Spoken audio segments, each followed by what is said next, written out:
Hello folks, you are welcome to this episode of the Breakthrough Nest, where we uncover, discuss, analyze and share solutions and insights to the ever-growing challenges or problems faced by humanity.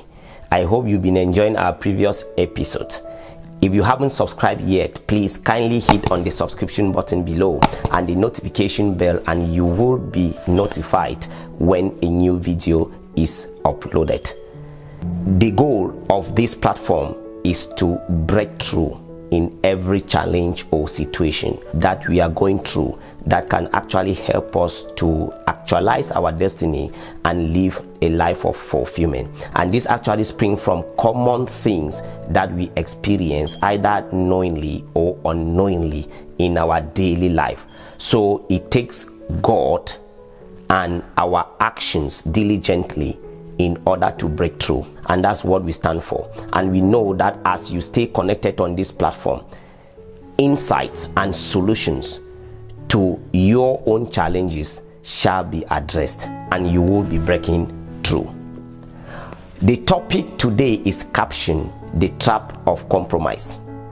It is important to let us know that many people actually compromise in many situations in their lives. So as a result of these compromises, destinies are cut short, or probably people miss their path to the fulfillment of their destiny.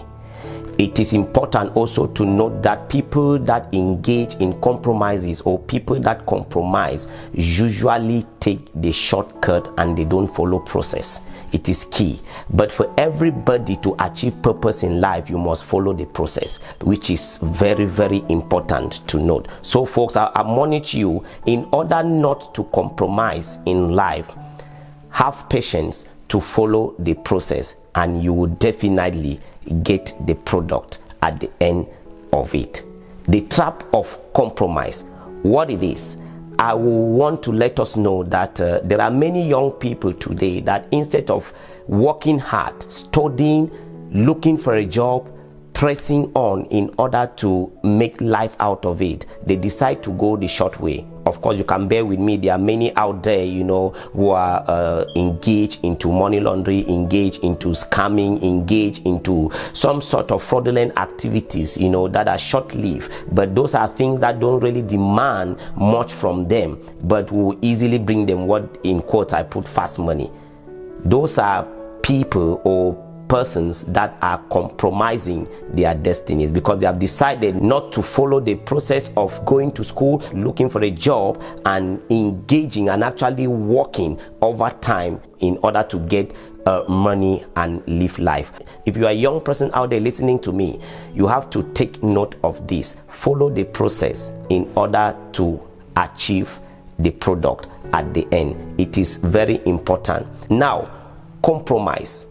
There are many examples. Maybe you are at your job site and definitely you are asked to compromise in one or two things, engage in a bribery or in a corrupt activity. If you agree to it, then definitely you're compromising. If you are approached probably by a woman or a lady and definitely they are married and all of that, and you want to engage probably in sexual activities and all of that, then that is compromise. You are compromising for short-term pleasure in order to shorten your destiny. So folks, what are we saying here? We have to refuse to fall into the trap of compromise. So there are many other things. You enter into an office and people are paying bribe and doing many things in order to go through a process. If you refuse to go through bribery, then you are running away from the trap of compromise. But when you adhere to it, then you are actually falling into the trap of compromise. So, but I would like to let you know that what you compromise to get, you also compromise to keep.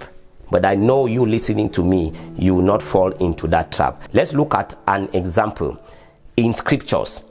Joseph is one of those persons who actually flee away from compromise. He actually refused to sleep with Potiphar's wife, his master's wife. When you look at that account in the book of Genesis chapter 39 verse 7 to 9, I actually paraphrase, and he said, and it came to pass that after these things, that his master's wife actually cast his eyes on Joseph and asked him to lay with her.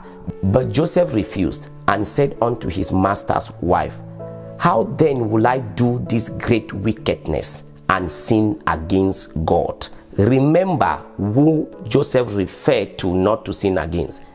He was not saying that I won't do this to sin against my master or my master's wife, but he was saying that he doesn't want to do it not to sin against God. Against God. So folks, the fear of God is what takes us off the trap of compromise. So we are admonished to fear God and not to fear man. Anyone that fears God, when you face a situation, what you immediately think of is this thing right before God? Once you think in that perspective, then you get yourself out of it easily. But many people want to allow their flesh to rule them. You said this is how everybody does it. For instance, I come from a country in Africa that, people just say, oh, this is how we do it. For you to get something, you must bribe and all of that. But I purpose in my heart definitely not to do so. The Bible speaking in Psalms 34 verse 9, that fear the Lord, O ye his saints, for there is no want for they that fear God. And Proverbs chapter 8 verse 13 better explain it, that the fear of the Lord is to hate evil, to hate pride, to hate arrogance, to hate evil behavior, and to hate a perverse or a corrupt mouth. That is how scriptures help us in order to stay off the trap of compromise. You cannot do it by yourself. Somebody say, oh, I have the ability to resist and all of that. We know you don't have that ability. By yourself, you can't do it. Zechariah chapter 4 verse 6, it said, not by might, not by power, but by what? But by the Spirit of the Lord. It takes the Spirit of the Lord that dwells in you, in accordance with the word of God, to take you off the trap of compromise.